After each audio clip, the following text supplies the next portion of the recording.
I'm Nick, and in today's video I'll be taking a first look at this WTB HTZ i30 rim, and it's 27.5 32 hole and made specifically for mountain e-bikes. WTB lists this rim for a retail of $124.95.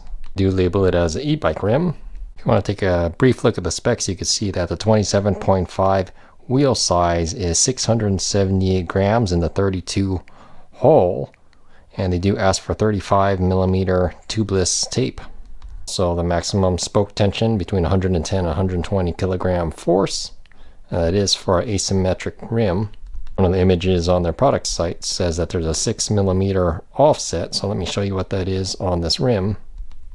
Over here the spokes holes are off to one side by 6 millimeters off from the center.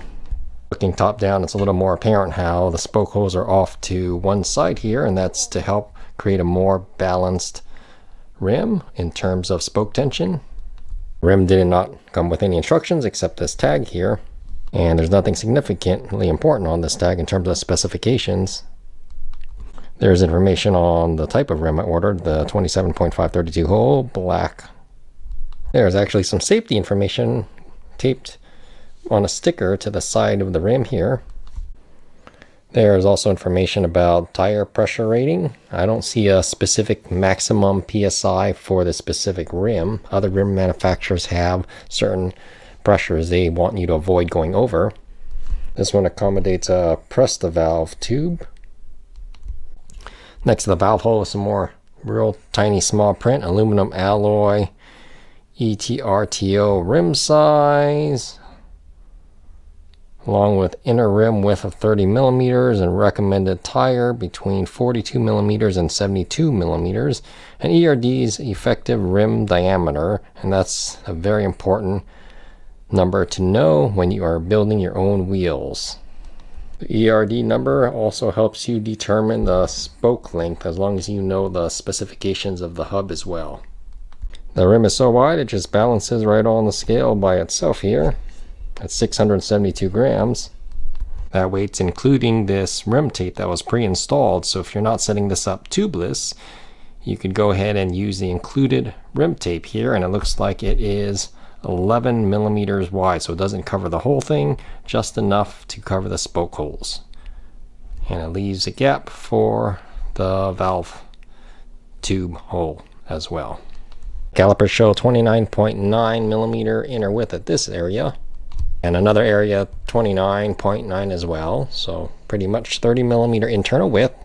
The external width of this rim is 34.6 millimeters, and for the depth here we'll call it about a little over 18 millimeters deep. So let's take a close look at the rim here, and why I'm starting on the opposite end of the tube valve hole is because this is actually where the rim is welded, and that's the seam right there. It's actually pretty clean and kind of hard to tell that it was welded in this area. It's kind of hidden under with a sticker, and running my hand over you could barely tell that there's a weld there. I moved the included rim tape out of the way so we could take a close look at the asymmetric spoke holes and take a close look at the build, and it does appear to be quite solid. I did put a little weight, put my hand down and weight on it a little bit, and it wouldn't flex, so that was good. Also note that these rims are hooked. As you can see here, there's a little lip, and in my opinion the hooked rims could take slightly more pressure than the hookless rims, and the hookless rims are just more flat along the edge here without any bead or lips protruding inward.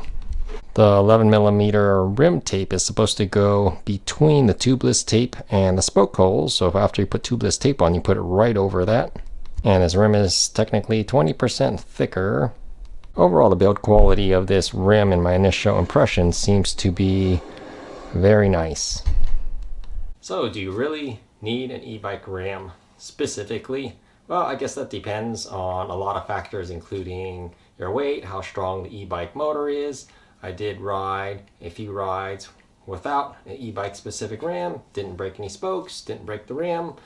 So I guess it's up to you. But I think just to be safe, if you have an e-bike and you want a stronger wheel set or at least a rear ram, you could go ahead and build it up yourself using a specific e-bike ram.